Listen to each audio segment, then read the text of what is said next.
as legal advice. Welcome back, everyone. It is the month of May and it's Thursday, and I love that the weekend is just about here. I live for the weekend, no matter if I'm running a company or working for someone else. Just the weekend feels so freeing, doesn't it? I mean, it's just like, and it's summertime, it's springtime right now. Summer's right around the corner. Everybody's hanging out. And what I love most is that we get to hang out, talk about how to get unlimited credit, how to use banking systems. So then we got some extra spending cash really for one thing: vacations, relaxing, and not worrying about financial obligations anymore. So I'm all about that. I'm talking about a big subject today, two big subjects. That's the subject title of today's video is I'm spending the bank's money for the rest of my life. And so should you. And so should you. And we're going to go over how there's no reason anybody should be poor. It's too simple of a thing to overcome. And we're going to talk about that today. You are an unlimited human living being, and you don't have to live in poverty. So what I want to start off with is I want to tell a little bit about how I grew up, because when I was younger, I had a really great talent, the best talent anybody has ever seen. And what it was is that how well I can spend other people's money like it was my full-time job. I could spend other people's money without any second thought to it, especially my parents' money. They give me $20 and they say, oh, okay, utilize it for this at school or whatever. And I would really skimp on what I was purchasing at school, whether it was the chocolate milk. The chocolate milk in my private school was like $1 or to $2. And then it's an extra $6 if you want the lunch provided at the school. I remember when I was in private school, we had these square pizzas. They were never an actual pizza. It was just like on this big cutting board. So we get this chocolate milk, we get this little square pizza, and I mean, I loved that. I absolutely loved that. It was my favorite thing, but I would always sacrifice, the luncheon pizza and the chocolate milk to go spend it on whatever I wanted. So I could spend my parents' money really well. And especially my grandparents, they would spoil me as well. So that was really great. Then when I got older and I started getting a job, I started looking money, maybe at the wrong way. Maybe you've been through this where you get your tax return check. They send it to you in the mail and you're like, oh, I've been paying into this all year. I'm going to get my tax return. Now I could get myself, the new rims for my car. I can go ahead and pay for an extra fun vacation or something like that. And the tax return was like, oh, it was the thing that I waited for the most at the end of the year. And really, when I really graduated college, I've realized how to spend money on loans really easily, because as soon as you go over to the University of Washington, they make it super simple to get a student loan. It's very easy. So when I got myself a student loan, I was like, wow, I'm just signing a couple pieces of paper and I'm allotted cash, to pay for my education. I didn't feel the burn or the sting of working my minimum wage job and then try to do school at the same time. So I'm spending the university student loan money. Then I got into credit card applications, and then I started getting money from that. So money has just been given to me when I was younger. I would work for some of it, sure, but I've had the privilege to receive a lot of money for free, and it just spends different. It just really spends differently. But that's not the case for a lot of us now, and especially when we're much older. We have family responsibilities. We have automobiles. We have 9-to-5 job responsibilities. We try to get extra salaries. Oh, how many times in the medical field I asked for a raise or work extra hours to get the per diem shift working at the long-term care centers. And eventually I had to say to myself, there's got to be an easier way to earn an income. And that's what I figured it out when I was operating my own business. There was this company called Readiness. Readiness is a huge office space company. They're all around the world. And Readiness offers little small cubicles. They offer virtual office spaces, and they offer, all these amenities for you to meet up in a professional environment. And I remember the contract that Readiness had, and I had a business partner that says, be careful about Readiness because they're a European company that made their riches off of their contracts that they make you sign. And the contract is that you commit for this small cubicle space that I was paying for was for one individual, where they give me a desk, a chair, a cell phone, or an office phone, and access to the secretary. So it was about $1,200 a month, around $1,200 a month. But you're locked in for 5 years. So I was told by my business partner, he was like, hey, if you're going to sign into this, be sure to put down what's called a numbered company. And I was like, what's a numbered company? He's like, basically, you just go get an EIN number and you just choose a number. Just choose a 9-digit number, any number that you like. Hand them that number as the name of your company. Then if you ever want to cancel the contract, you just say, hey, I went ahead and dissolved the company, and now I'm not personally liable for filling out the lease agreement. So it was my first introduction of utilizing entities in order to interface with that. Now, when later I started getting into the credit game, I learned a lot more after that. And I started to learn that if you utilize the credit, especially what we teach at Creditor Academy, on how to utilize your credit as an interim for doing transactions, And right now, Creditor Academy is a private membership association, and it's also its own business trust. So what I do is I get the EIN number for the business trust, and I just write the EIN number inside of here. This is called my Declaration of Trust document. Then I go and get this document notarized in the very back. And then after it's notarized, now I'm officially in business. Now I can go to a bank and start applying lines of credit for this entity. The reason why I say no one should be poor is because you can make in the private unlimited entities that you want and interface them with many other organizations and utilize the credits and also the EIN number. So then all the contractual liability and all the financial liability is put back on the entity itself.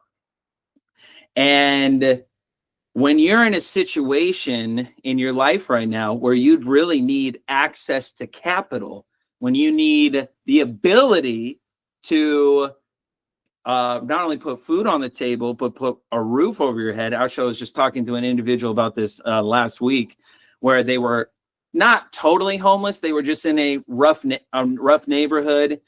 They had small living circumstances, and they really just needed to uplift and leave. They were just in a city outside of Compton, California. And I asked them, I was just like, why would you live in Compton? I used to live in beautiful Roseville, California, and I love my area. It was so affluent, and there were so many opportunities. There's a lot of great jobs.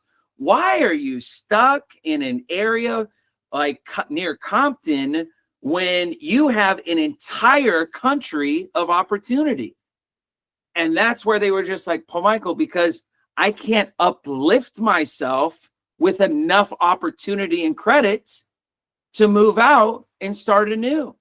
It takes money to go from Compton to even another state that has comparable living to where I need to go. So she's like, I love to go to Roseville. I would love to go to LA. I would love to go to Sacramento. I love to go to San Francisco. But even to get started in that neighborhood and apply and get a job in that local area, it's going to take a little bit of time. And I just don't have that cushion. So I went ahead and I did some research on some areas on what the starting cost is to move. the average starting cost. This was according to the Labor and Statistics website on the government. And on an average, it takes a family anywhere between $10,000 to $15,000 just to uplift and move their life into an area more than 50 miles. More than 50 miles. Wow, that's quite a bit. Not including what it costs if you're trying to move across country, right? Can you imagine? I remember I was moving across country when I was in the healthcare field, and I would just go state to state. And just to ship my car, which was this little Pontiac G5, it was bright yellow, was $900. And the $900 was just for one vehicle to go in. And actually, I did what was called rent-a-center. So I always return my furniture, go to a new state, go to the rent-a-center that was in that new state, and then have furniture delivered. And then if I wanted to move again, they would just take the furniture and I just rent it every single time. But now I have 3 vehicles. So that's $9, $18, $2,700 worth of transportation costs just for cars. Just for cars. Now you're not including all the baby stuff I have, all the freaking lawn equipment I've acquired, all my tool sets. You know, I got so much stuff. Plus the big bed that I got and the LG television set, you know, all my kitchen appliances, you know, and then having to be familiar with the area.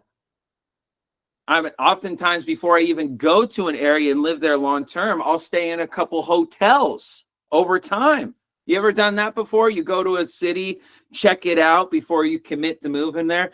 My brother's not like that. God forbid he go ahead and do that. He'll up and move to South Carolina if it's extended to him. And he's like, well, I mean, I don't want to spend the money. I'm like, you're going to live there a long time. But yeah, so then that costs money to check it out too. So a lot of people in the United States are stuck because they don't know how to spend the bank's money. They don't know how to utilize this credit to get them out of a tough situation or to upgrade their lifestyle or to get themselves into a position for greater opportunity. And that's all you need. You don't need to be smart. You just need to be around people where there's great opportunity. That's why I love Creditor Academy. There is opportunity galore with the many members here. We have everyone that is book savvy, really intelligent, really great minds, deep readers, have really great philosophical subjects, and they're doers. We have people that come from money at Creditor Academy that are just so well off. We have great business people. I have met the most amount of great business acumen here at Creditor Academy. This is why I recommend being a member. But you need to have access to capital for better opportunity, and that's what my father would call opportunity cost. It's opportunity cost. Like when Bitcoin, my father talks about this all the time. If I would have put into Bitcoin when it first came out, and I was like, why didn't you?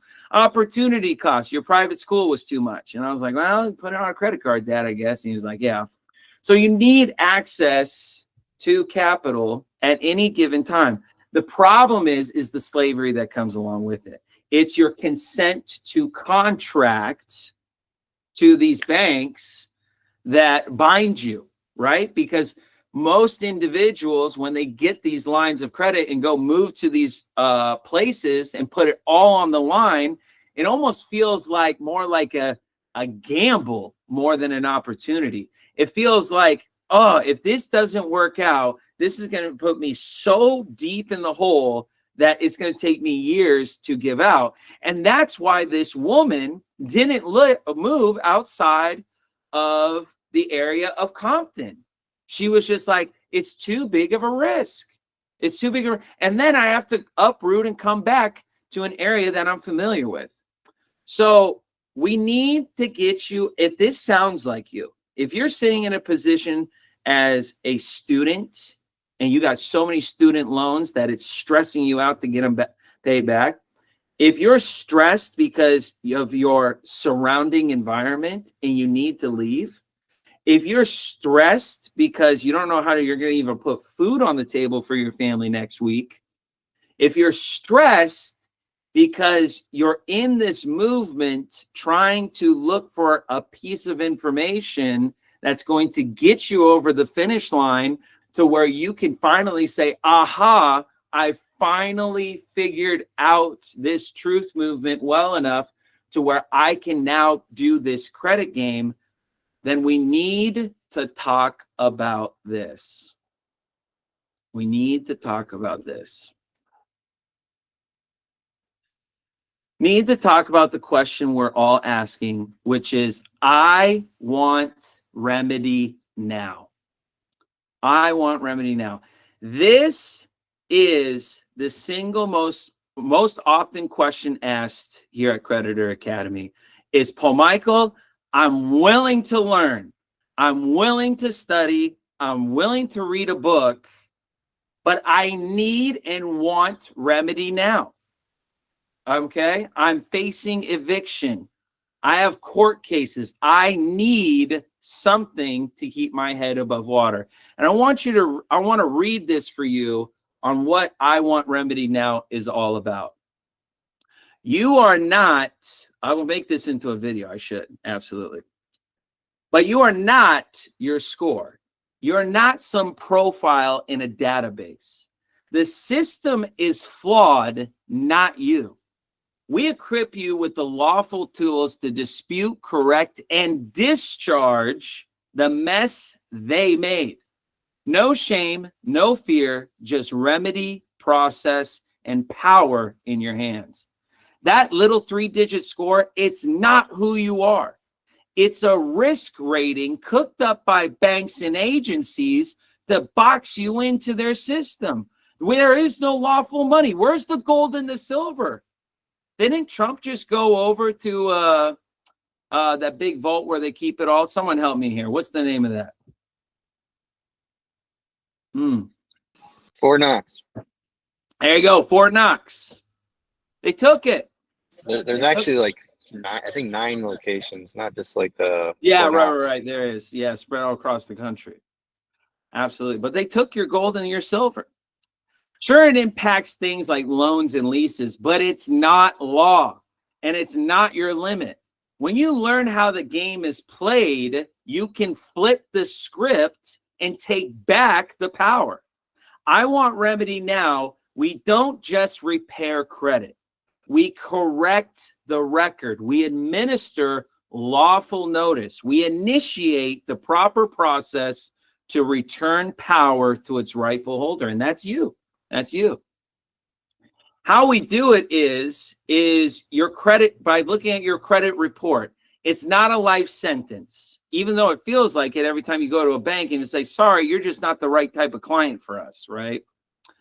But it's just a ledger of commercial activity. The entire system of the world has been put under this system, under this credit system. And it's riddled with errors, unverified accounts, and contracts that never lawfully validated. We don't just chase credit points. We help you lawfully dispute, discharge, and correct what doesn't belong using real process backed by consumer protection law and administrative remedy. Your path to financial freedom is your credit history is that your credit history isn't set in stone, and that your future is yours to shape. With lawful remedy, knowledge, and the right process, you can take back control over your financial path, because remedy isn't just possible, it's already your right. So we want to help you claim it from there. You need to know how to use the bank's money. You got to know how this credit system works. If you want remedy, you need to stop chasing 1099 forms or filling out a certain document or contract a certain way and shipping it off into the mail and hoping that the person that you're disputing with will just say, oh, you don't want to pay your mortgage anymore? No problem. Huh, You don't want to pay your car note anymore? Well, thank God you sent me this one piece of paper that you got as a template online. It's not going to happen. If you want something to be more consistent, more reliable, and that you could get access to tomorrow, you need to learn how credit is utilized. And then after that, you can help out others.